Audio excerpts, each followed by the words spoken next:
Bom, boa noite, pessoal. Recomeçando as nossas atividades, então.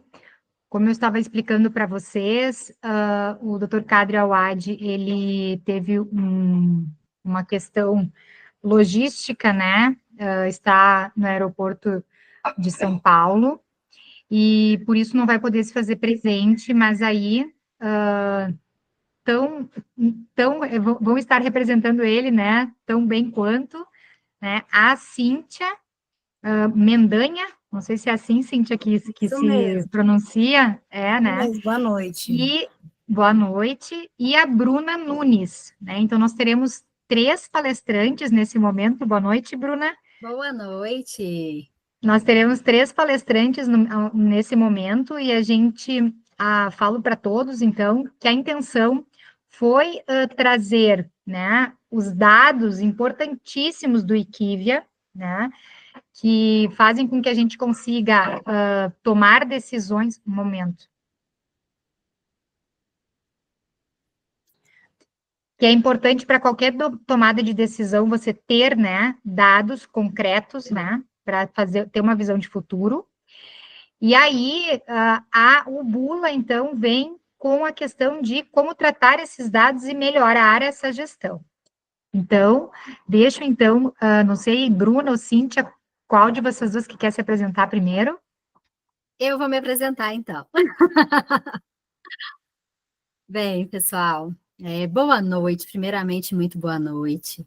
Eu sou Bruna Nunes, é uma honra, um prazer estar aqui com vocês, né, nessa noite, comemorando, né, de uma forma inusitada, o nosso Dia do Farmacêutico, comemorando, adquirindo conhecimento. Quero dizer que, primeiramente, eu sou farmacêutica, né? Eu sou farmacêutica, fui nascida e criada em farmácia, e há 9 anos atrás eu tive o privilégio de ser apresentada para o mundo da gestão. Um evento também não era do CRF, apesar do CRF estar presente, era do Congresso Brasileiro de Farmácia Comunitária. Eu conheci o Instituto Bula. Conheci através do congresso, através de uma palestra do Cadre. Me interessei muito pelo tema porque é o seguinte, eu tinha feito farmácia, me formada em farmácia, mas eu tinha começado a fazer administração de empresas. E eu via que era muito difícil, complicado, aplicar a administração nas farmácias, porque a farmácia ela tem as suas particularidades. E aí eu tive a honra, o privilégio de conhecer o Instituto Bula, através dessa palestra, e imergir no que é a, a gestão para farmácias. E desde então, estou aqui. Entrei como estagiária, depois me tornei consultora, depois me tornei coordenadora, e hoje eu sou sócia diretora do Instituto Bula, sou sócia do Cadre, e a gente cuida, né, de mais de 250, se eu não me engano, farmácias, se eu não me engano, que é a Cintia que vai ter esse número exatamente, da gestão de 250 farmácias no Brasil. Eu acredito que isso que nos traz, né, inclusive o direito de estar aqui conversando sobre gestão com vocês. É, sou, além de ser formada em farmácia e administração, eu tenho um MBA em gestão de negócios, controladoria e finanças, tenho formação em análise de perfil comportamental, e o que eu mais gosto no dia a dia é lidar com gente. Então, gestão de pessoas é o meu foco, né, é aquilo que eu mais gosto. Então, o meu trabalho aqui é cuidar das pessoas que fazem a gestão das farmácias de vocês.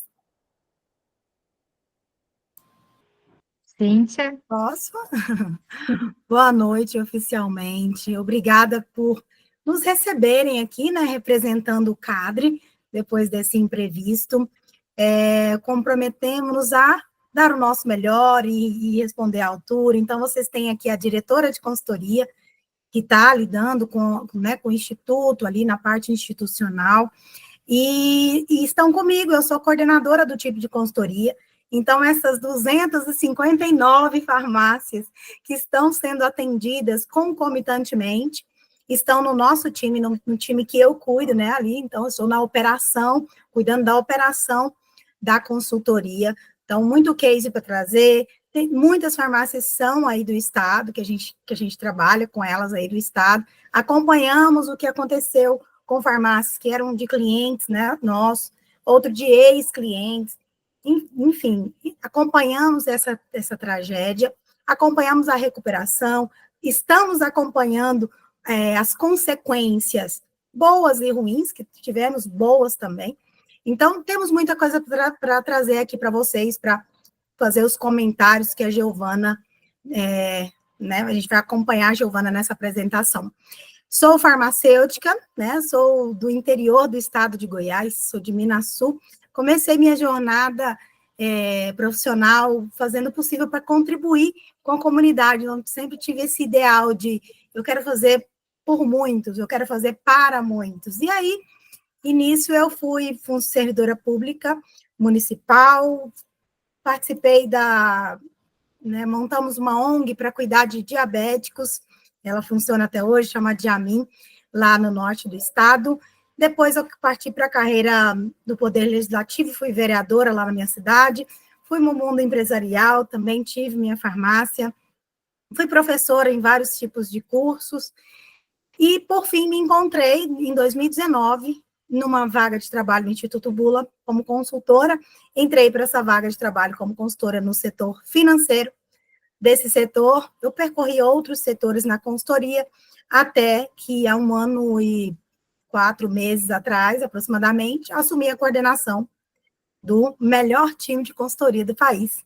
Estamos aqui, então, por isso, estamos aqui, para contribuir e receber também conhecimentos. Certo, então, vamos começar, então, com a palestra da Giovana, então, levantamento de dados na calamidade, antes, durante e depois. Legal, muito boa noite a todos. Então, deixa eu ir compartilhando aqui a minha tela.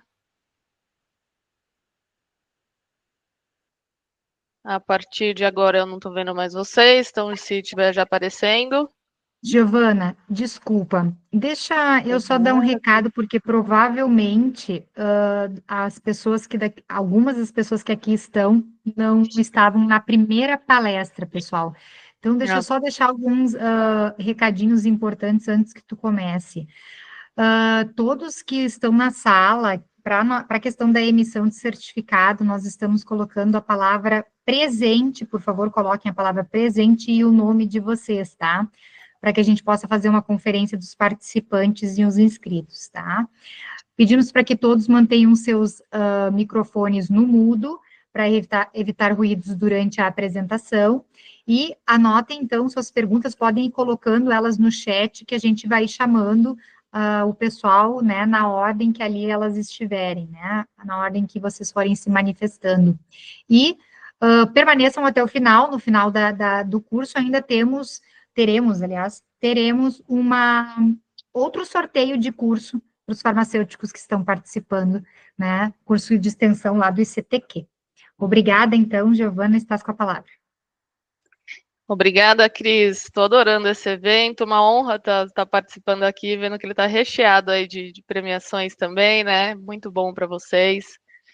Então, vou voltar aqui na minha tela. Como a Cris já me apresentou, né? Bom, prazer para a gente estar aqui, a equipe estar com vocês aqui nesse evento, nessa semana super importante. Bom, sou Giovana Leonato. Tá Oi. como apresentação para ti? Para mim tá, para vocês não? Para nós não, ele está no PowerPoint normal. Então, deixa eu Acho fazer que quando de novo tu compartilhar, tu vai ali em tela cheia. Isso que eu já fiz, mas ele dá assim, dá uns paus às vezes aqui, Tá. deixa eu pôr de novo.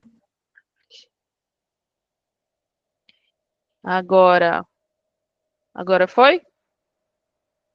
Foi. Então tá bom, agora entrou.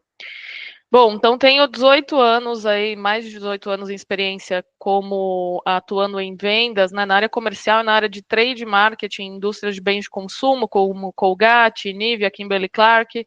mas entrei nesse universo farma, né, não só atuando já nessas indústrias, mas atendendo as farmácias, como colocar um produto lá nas gôndolas, né, melhor sortimento por farmácia, o papel ali do trade também apoiando, né, a farmácia ter mais o giro daquele produto, e aí aqueles treinamentos para os balconistas, ou, né, o relacionamento com o farmacêutico, mas quando eu ingressei no universo da saúde, foi um caminho sem volta, né? Então, eu comecei numa indústria farmacêutica, né? Atuei na Bayer, na divisão de consumo, com medicamentos ali, né? De OTC, né? Os isentos de prescrição.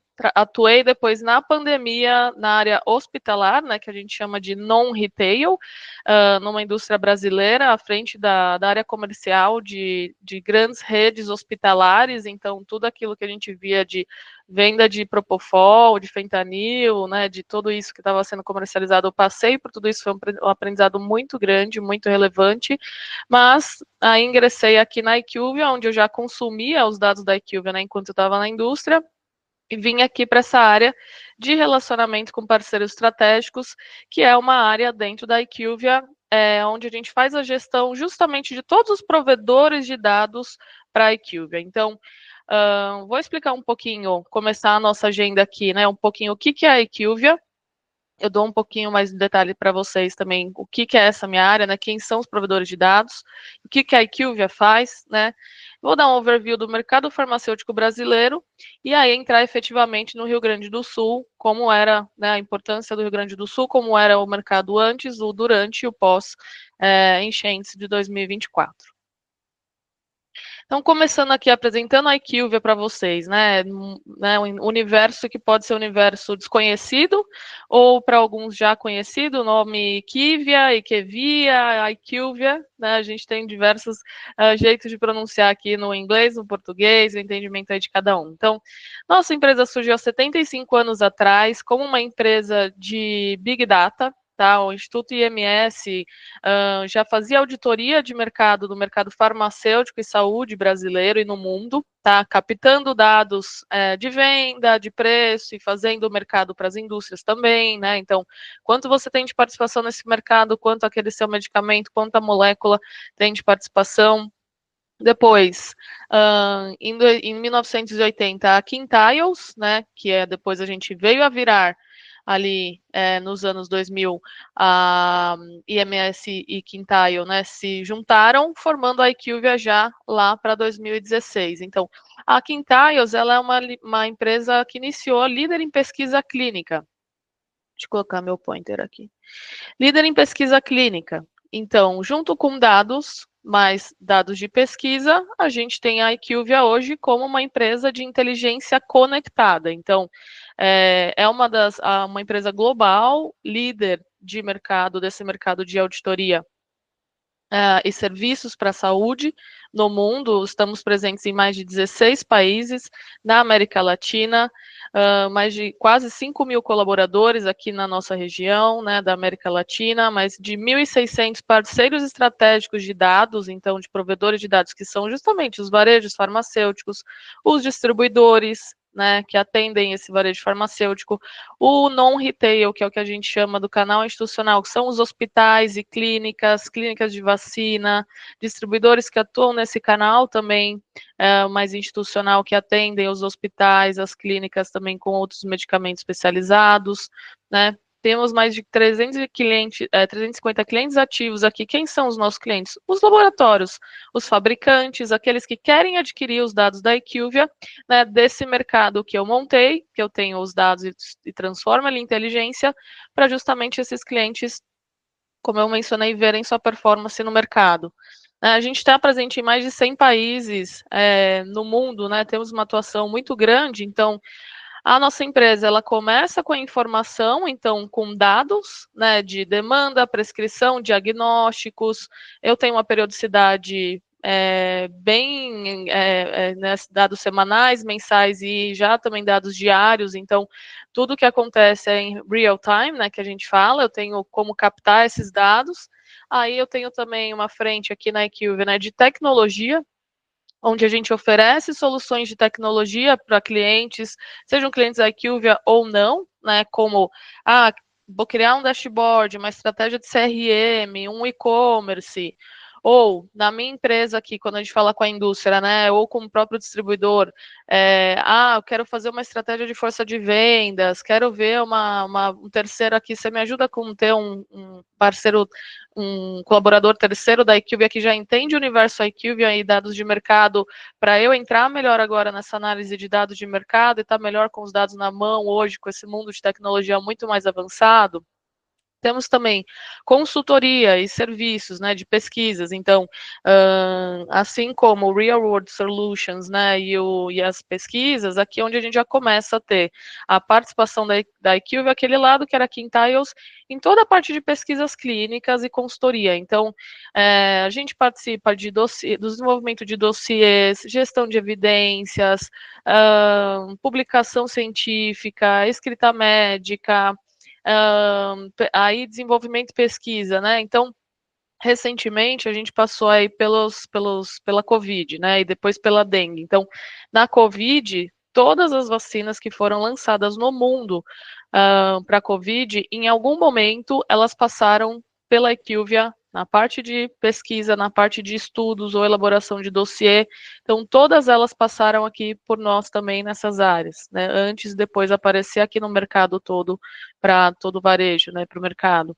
Também, agora na dengue, né? A IQVIA participou do desenvolvimento da vacina da dengue com o Instituto Butantan, inclusive saiu, né, no começo do ano uma nota do Instituto publicando, reconhecendo o papel da IQVIA, a importância de ter tanto a participação nessas pesquisas, quanto dos dados, né, do uso dos dados junto com a pesquisa e para a elaboração ali realmente de uma vacina local para atender aqui a necessidade do nosso país. Então, com esses dados conectados através da tecnologia e toda essa parte, né, mais de pesquisa, desenvolvimento aqui dessa ciência, a gente hoje tem uma visão holística do mercado de saúde no mundo. Então, a gente consegue trazer cada vez mais solução desse mercado que está cada vez mais tecnológico, né, cada vez mais conectado.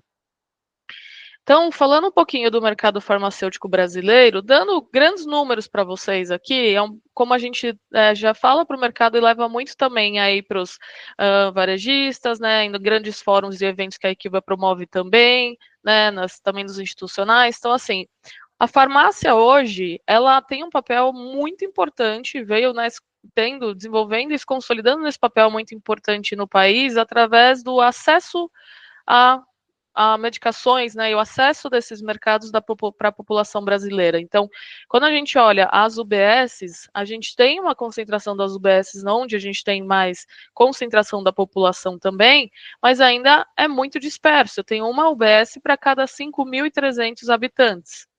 Eu tenho que viajar, ir para outro município para ter um atendimento de saúde, horas para outra cidade, horas para outro estado, né? Quando a gente olha para número de farmácias, então, eu tenho uma presença já 2 vezes mais presente em farmácias no Brasil do que UBS. Então, eu tenho uma farmácia para cada 2.200 habitantes, e esse número só aumenta aqui. Então, porque o número de farmácias não para de crescer dentro do país, cada vez mais entrando para as migrações do interior.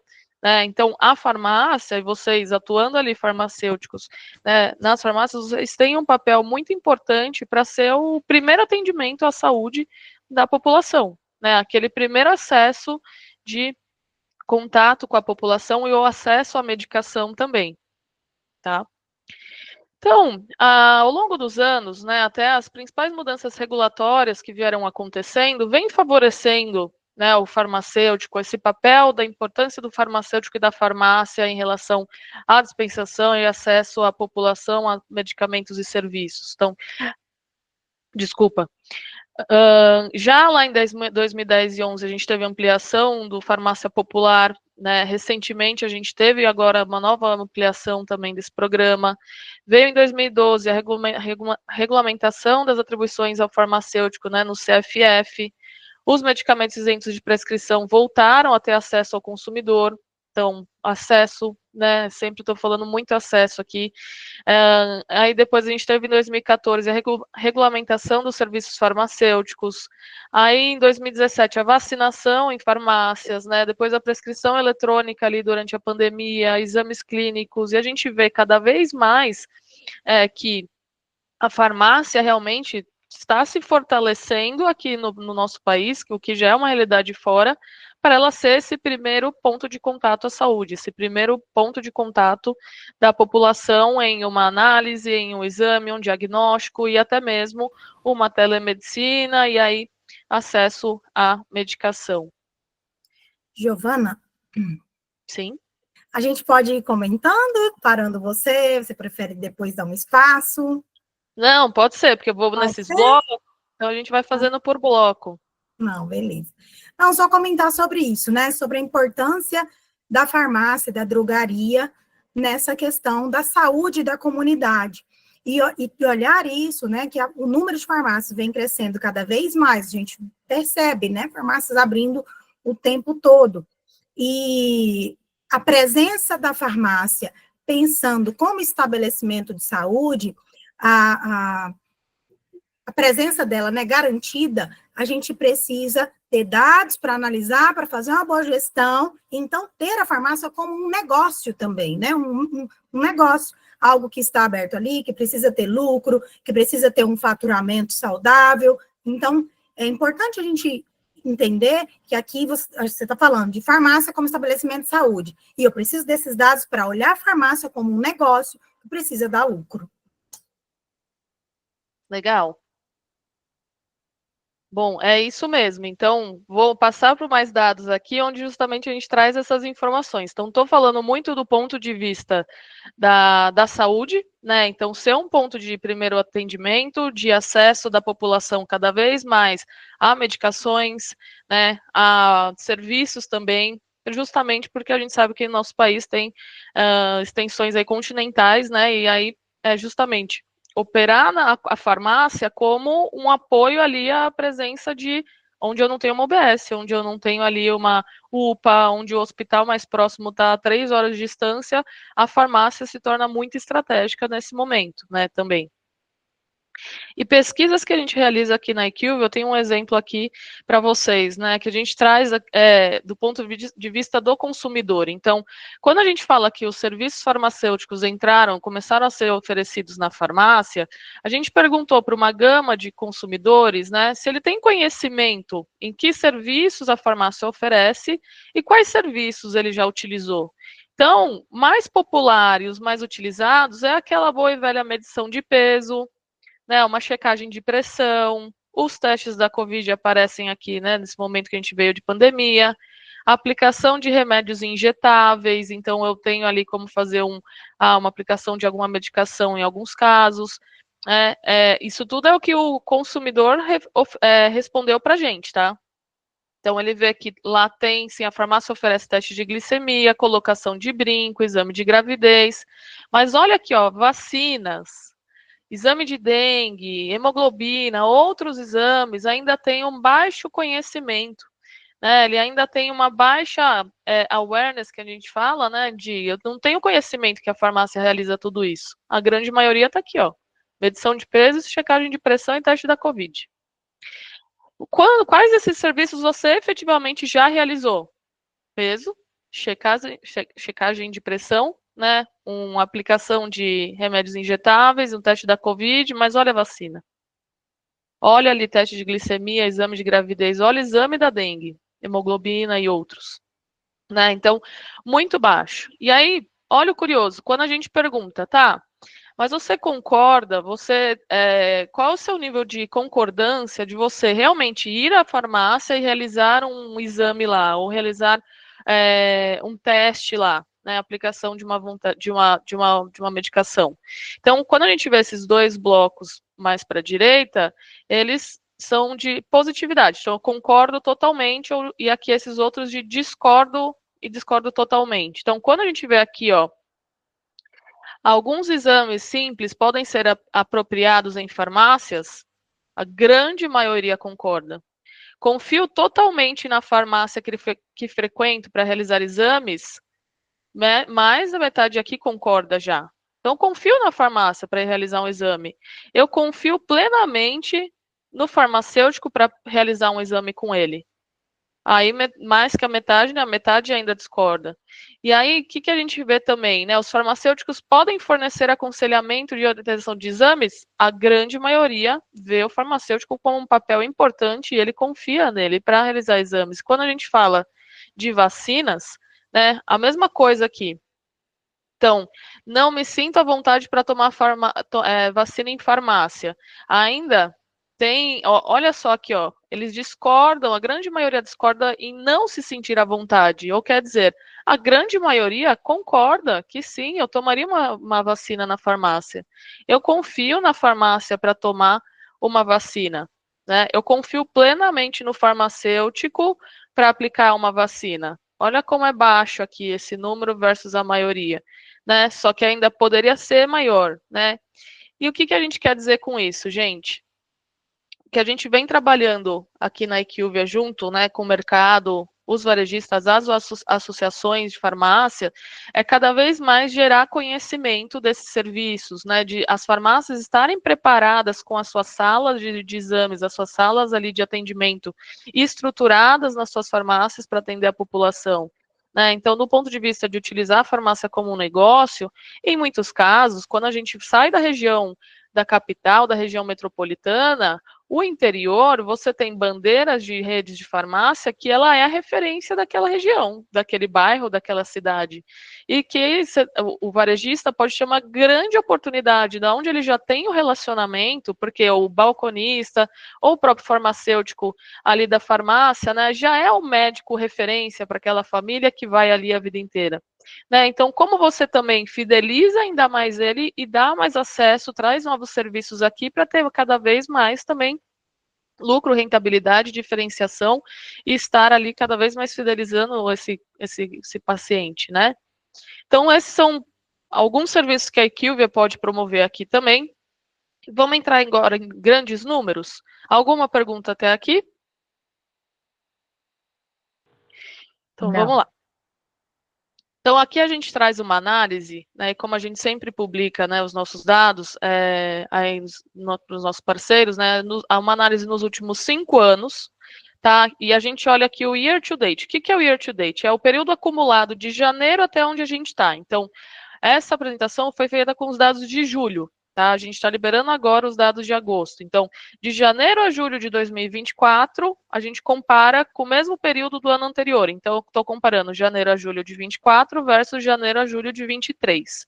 Então, em número de lojas, o mercado cresceu nesse year to date 1,1%. Então, em números absolutos, o mercado sai há 5 anos atrás de 80 mil farmácias, chegando hoje, 5 anos depois, a mais de 92 mil farmácias. Agosto já está batendo mais do quase 94 mil, tá? Então, é um mercado que não para de abrir lojas. Muitas lojas do canal independente, né? O que a gente considera independente? Aqueles que têm menos de 6 CNPJs ligados à mesma raiz. Então, aqui abre-se e fecha muitas lojas, né, com o avanço de Abrafarma, Febrafar, grandes associações aqui, as outras associações e franquias aparecendo, então, outros canais que não vêm acompanhando um ritmo de estar atualizado com os dados em mãos, né, com a estratégia de informações de mercado, que não se prepararam para trabalhar com o sortimento que essas grandes redes e esse associativismo vieram trabalhando em transformar a farmácia não só no local do medicamento, mas sim tendo o medicamento como seu gatilho de fluxo, mas tendo ali o salão bem trabalhado para trazer mais movimento, trazer mais dinamismo e mais vendas aqui, né, dentro da minha farmácia com outras categorias, que eu me torno canal destino, né, esse canal vem sofrendo mais.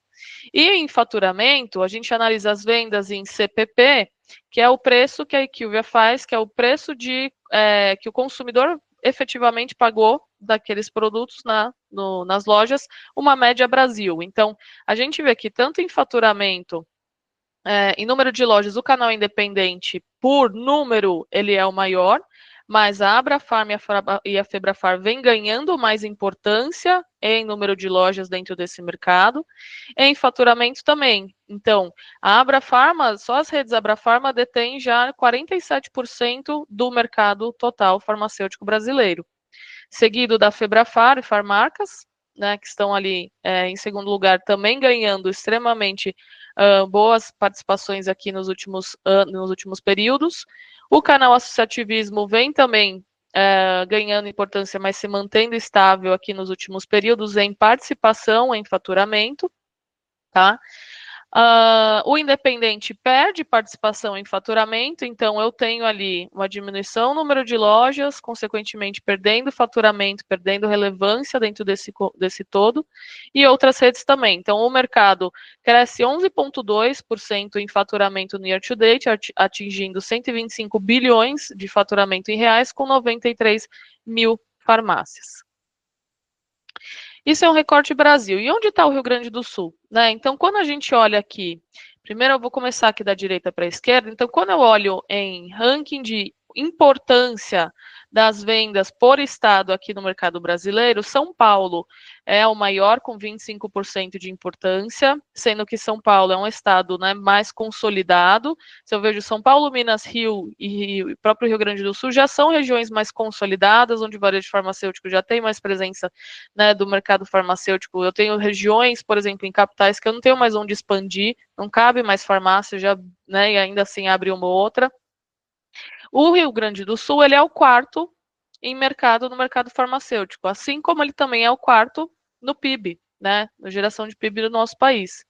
E o Rio Grande do Sul, a distribuição das farmácias no Rio Grande do Sul está muito forte no interior. 64% das farmácias, da importância das vendas ali do Rio Grande do Sul se concentram nas farmácias do interior. 19,7%, 20% na região metropolitana e 16% está na capital. Então, aqui, para olhar esse gráfico, o que a gente analisa? Eu olho um crescimento aqui nesse eixo do ano 2024 versus 2023, então, num curto prazo, e aqui, 2023 versus 2022. Para que essa análise? Para a gente olhar quem está, né, desenvolvendo bem um papel no curto prazo, mas que vem desde o ano passado, do período anterior também, no longo prazo, tendo uma boa performance. E aqui, todo mundo que está aqui em verdinho, é justamente os estados que vêm tendo performance acima das médias há 2 anos. Então, o Rio Grande do Sul está aqui dentro desse bolo. Aí, se eu pego o que eu estava falando, né, o São Paulo, aqui já é uma região mais consolidada, né, já é mais estabilizada, não que está caindo ou tendo uma baixa performance, mas está crescendo acima de 10%, mas nas duas médias, outros estados, como a gente vê aqui, ó, o Centro-Oeste, a própria região Norte e Nordeste vem ganhando importância, especialmente nesse interiorzão que a gente está vendo aqui no Brasil.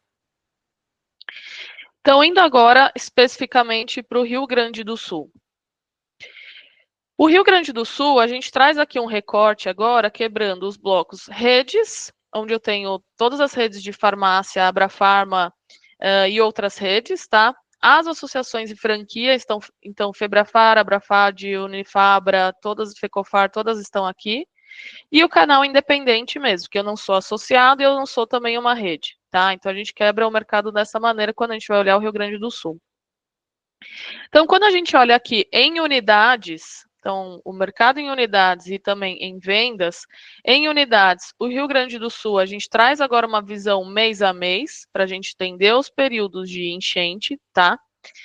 Então, no year to date aqui, o Rio Grande do Sul está crescendo 24,4%. Aqui a gente teve um pico em demanda em unidades, para a gente ver efetivamente o que girou, né, de produtos aqui. A gente tem um pico aqui em março, porque é justamente o efeito da pré-alta de preços. Então, tem uma colocação maior aqui antes da publicação dos novos preços, depois a gente tem automaticamente uma desaceleração nas vendas, tá? E aí, quando a gente olha aqui de abril para maio, né, a gente pega justamente o momento das enchentes, quando começou, né, antes ali de maio, que a gente tinha de expectativa que esse mercado fosse desabar. E pelo contrário. Então, o que a gente vê, o mercado cresce, o mercado do Rio Grande do Sul cresce ali no período das enchentes, né? E se mantém até em maiores patamares de demanda, estou falando de unidades, no período pós. E olha, julho, como já cresce mais, né? E agora vamos ver depois os dados de agosto, agora com a disponibilização das bases. Mas aqui a gente tinha uma expectativa de que o impacto das enchentes em fechamento de lojas, né? Tudo que a gente estava prevendo ali quando começou, depois a gente vê um movimento totalmente contrário. Todo o apoio que veio de fora, a solidariedade do brasileiro, os próprios varejistas da região também fazendo um esforço para não deixar a população sem o medicamento essencial, né, desabastecida. Então, esse mercado cresceu. E aí, quando a gente olha redes, né, redes aqui até tinha 71,1% de participação, cresceu para 73%, caiu para 70%, a gente vê que o associativismo também aqui sai de 20,9%, tem uma leve desaceleração, porque redes cresce mais aqui na sua importância, nas demandas, então a demanda aqui foi puxada mais por redes, em maio, pois eu tenho uma readequação, e o canal independente uma certa estabilidade. O que se reflete da mesma maneira em faturamento, né, em valor aqui, então, mas em valor o mercado está crescendo nos últimos 5 anos 43%, se a gente olhar nos últimos 2 meses cresceu 7,2%, em unidades 6,2%, e aqui a gente tem o mesmo reflexo em faturamento, assim como unidades. Então, redes é a maior participação aqui desse mercado, seguido por associativismo e depois por independente, e o mercado teve uma reação super positiva no período pós-enchente aqui. Então, quando a gente olha um pouquinho por portfólio, vamos entender, tá, Giovana? Então, o mercado, a expectativa é que fosse retrair, ele cresce, mas é o mesmo mix, é o mesmo sortimento, né, que a gente tem ali aqui no período antes, durante e depois. Então, aqui a gente quebra o sortimento em 3 blocos.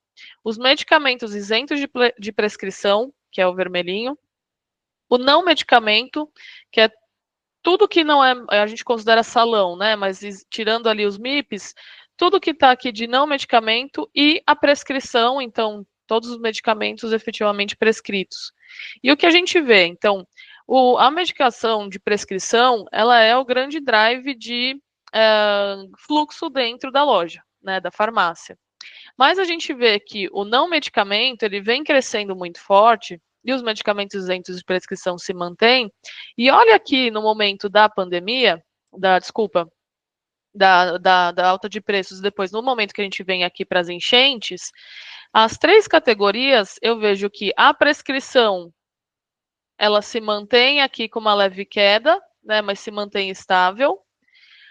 O salão, então eu tenho uma retração também, uma adequação aqui em em períodos aqui, até no antes, era 35,7%, né, eu tive numa pré-alta o efeito maior de preço em medicação, né, de aumento de preço, então tem um pico aqui de medicação, né, de vendas aqui de prescrição na pré-alta, depois se manteve.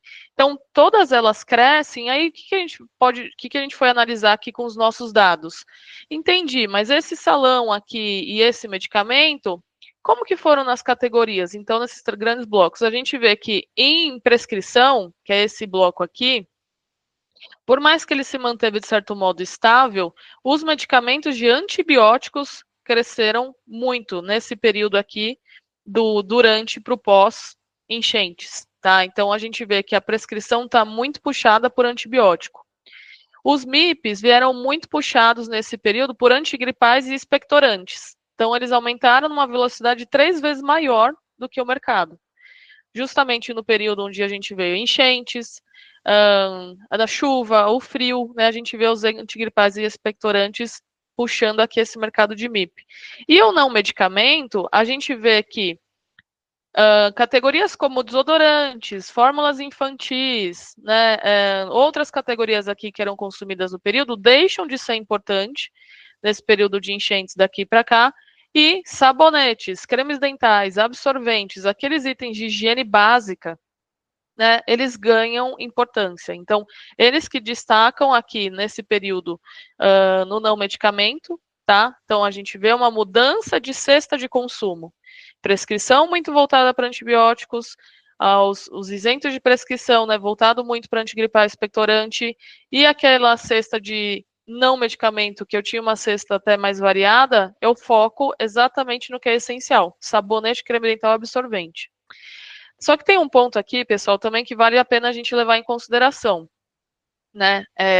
Muito se teve de doação, né, de influencers vindo de outros estados com caminhões, carretas, carros cheios aqui justamente de doações, né, com esses itens mais de higiene básica, né? A gente viu a ação aí de varejos farmacêuticos também fazendo as ações com medicamentos de uso contínuo, né? Então tem aí também as bonificações que foram feitas. Uma parte da demanda do que realmente chegou na população, a gente não tem como captar aqui dentro dos nossos dados, porque justamente tudo que eu publico aqui é o que eu recebo, né, daquele varejista ou de quem realmente comercializou aquele item, ele me manda o dado e eu coloco aqui. Então, o que a gente vê também? Teve uma movimentação de outros estados crescendo no Rio Grande, ali no sul, como por exemplo, não tinha como chegar um caminhão da distribuição, o CD ali que fecharam, né? Outros estados abasteceram ali o Rio Grande do Sul. Então, a gente viu muita participação do Paraná, de Santa Catarina, de próprio São Paulo também, passando ali mais categorias lá, né, atendimento de produtos para eles. O mesmo comportamento está em unidades, tá? Então, a gente vê que em unidades, já em não medicamentos, aparece o creme dental aqui também, num volume grande de venda nesse pós-período de enchentes. Quando a gente vê uma análise aqui por cidade, então a gente traz aqui, né, as 20 maiores cidades, eu fiz um recorte das 20 maiores cidades que concentram 51% do mercado farmacêutico do Rio Grande do Sul, em unidades, tá? Para a gente analisar efetivamente a demanda. E o que a gente traz aqui, ó? A cidade com maior demanda é Porto Alegre, né, seguido de Caxias do Sul, Santa Maria e assim por diante, dessas top 20. E aqui a gente fez uma análise num crescimento de maio versus abril de 2024. Então, aquele período de pré e durante enchente. O período de junho versus maio, um pós versus um enchente, né? E agora já o mais pós ainda versus o pós aqui de julho versus junho. E o que a gente vê, né? Informações aqui que a gente pode tirar. Ó. Então, eu vejo que aqui, Porto Alegre, por exemplo, eu tenho ali de maio versus abril um crescimento praticamente zerado, né? E de agora, no crescimento mais, num período mais recente, julho versus junho, Porto Alegre crescendo. Então, realmente teve um impacto, agora se recupera. Né? Quando eu vejo já que nessas outras 3 cidades, no período justamente das enchentes, eles têm uma alta na demanda. Lá em abril versus maio, a demanda aumenta aqui. E aí depois, no período, teve uma queda, depois, né, do período agora mais recente, e logo depois desse aumento, eu tenho uma estabilidade. Então, o que a gente pode também tirar, que vocês sabem muito melhor do que eu? Essas cidades aqui foram destino, né, de migração da população que estava mais impactada aqui e migrou, porque a gente viu, né, migração também da população para interior, para outras cidades, né, para a região litorânea norte aí do estado também. Então, com isso a gente também consegue ver justamente essa demanda. Então, aqui em São Leopoldo, né, eu tive aqui, fui muito afetada, minha demanda muito afetada aqui nesse momento da enchente. Depois, nos períodos pós, ele volta a crescer. E assim por diante. Então, aqui, vocês vão ter esse material, né, mas é interessante que com esses dados a gente consegue justamente ver essas dinâmicas, tá? Então, se alguém quiser contribuir aqui, até vai me colaborar bastante na apresentação para entender, né? Justamente, essas cidades foram, sim, cidades né, de procura ali no momento mais crítico, outras que realmente mudaram a demanda, né, as mais afetadas. Até agora, alguém tem uma dúvida, algum ponto para trazer aqui? Não, para contribuir contigo olhando as cidades assim, realmente Passo Fundo não foi muito atingida, Novo Hamburgo foi, Gravataí também nem tanto. Me chamou a atenção ali que Lajeado, né, ele aumentou, visto que tipo assim, em maio eles estavam ilhados, né? Não tinha nem acesso, então isso aqui é surpreendente, ou significa, não sei, Giovana, se eu posso dizer assim, pessoal nem sempre comprava ali, comprava fora e teve que comprar ali, poderia ser um indicativo do número? Acho que sim. Sim, pode ser sim um indicativo do número. Enquanto eles estavam ilhados, não tinha como vir de fora. Então Como eles comprar isso. eles consumiram ali da mesma cidade, dentro da cidade o que tinha disponível. Então ali foi o período onde mais cresceu, né? Depois tem uma retração e volta a crescer no pós-enchentes. Isso. Tá, Isso não. aconteceu muito com cidades que eram próximas de grandes centros. Então, no período das enchentes, as compras mensais não estavam sendo feitas mais nos grandes centros, porque não tinha essa opção de ir até lá. Então, concentrou-se ali. E as farmácias, né, o Rio Grande do Sul, tinha e tem farmácias bem estruturadas com estoque. Então, não afetou muito, porque o grande problema foi o reabastecimento desses estoques. Não houve uma falta de circulação de dinheiro. O dinheiro continuou circulando. O problema começou ali, né, principalmente para os pequenos, né, os pequenos varejos farmacêuticos, que sofreram mais com esse reabastecimento. Aí impactou, nós percebemos, né, com clientes que passaram por essa situação, impactou o faturamento por não conseguir receber a carga, né, dos pedidos.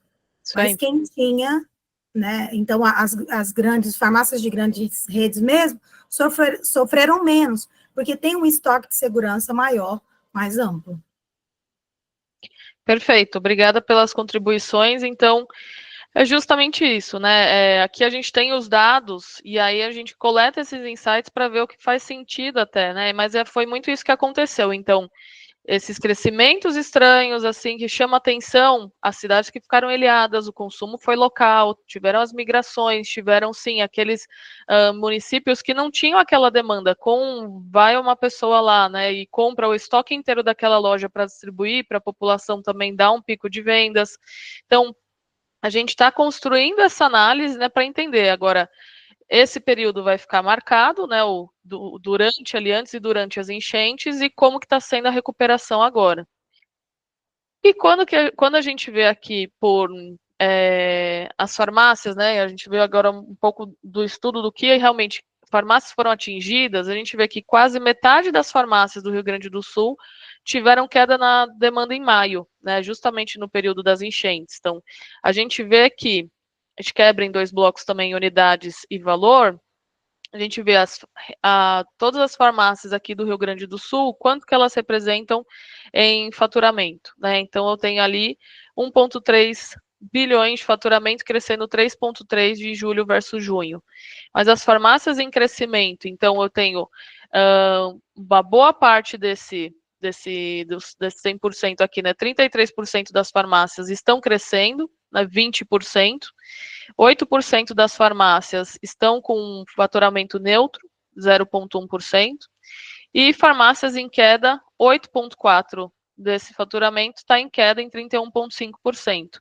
Então, quando eu vejo aqui, olhando em unidades, é o mesmo reflexo, né? Eu tenho muito mais farmácias em crescimento, mas eu ainda tenho farmácias em decrescimento, em queda ainda grande aqui no período pós-enchentes. Tá? Então, a gente olha aqui os faturamentos os crescimentos, né, acima de 40%, entre 20% e 40%, e entre 5% e 20%. Então, essa quebra a gente faz para a gente ver no total dessas farmácias representam 1,3 bilhões, metade delas, então 2.593 farmácias, estão com uma performance de crescimento de 5% a mais de 40% nesse período. Então, a gente vê que as farmácias com alto crescimento aqui, eu vou pegar aqui a partir de 20%, tanto as grandes redes, quanto o associativismo, quanto as independentes estão apresentando, aqui em número de lojas, elas estão apresentando crescimentos acima de 20% no período de julho versus maio. Né? Então, a gente olha agora num pós mais estruturado versus maio, que é o mais crítico, eu tenho essas farmácias crescendo. Com uma taxa um pouco menor, eu ainda tenho bastante volume de redes, né? também esse bloco de associativismo independente crescendo mais, com crescimento um pouco inferior a esses dois grandes blocos. Então, 1.160 farmácias. As que estão neutras são 728. Quando eu olho as que estão em queda, então eu tenho 2.000 farmácias. Eu ainda tenho aqui um impacto que pode ser farmácia que efetivamente fechou, farmácia que ainda não teve migração de população ou não está ainda estruturada, né, daquele período, daquela maneira. Eu pego essas lojas que estão ativas, né, nesse período e que ainda estão impactadas. Eu tenho metade, né, quase metade aí das farmácias do Rio Grande do Sul em queda. Tá? Sendo que o maior está entre 5% a 20%, dispersa entre todos os canais. Eu vejo aí as grandes redes, né, com quedas de 5% a 20%, e as redes, né, e abaixo de 40%. Então, em termos de canais, a gente vê que mesmo as redes, né, que elas têm uma estrutura até de estoque, de sortimento, etc., elas também tiveram ali impacto. Claro que muito mais das lojas delas estão aqui em crescimento, né, do que o próprio associativismo, que está com mais lojas aqui, igual, na verdade, né, em queda e crescimento. Então, o que a gente aqui, eu trouxe para vocês, é isso, e o que a gente vai fazer agora e continua fazendo na IQVIA é o monitoramento mensal desse cenário das enchentes no Rio Grande do Sul.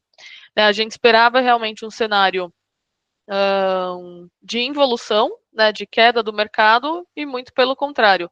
Felizmente, o mercado está crescendo, né, em unidades, em valor, em número de lojas. A gente vê aqui no período que a gente ainda tem lojas performando abaixo ou em queda, mas no todo que esse mercado está crescendo.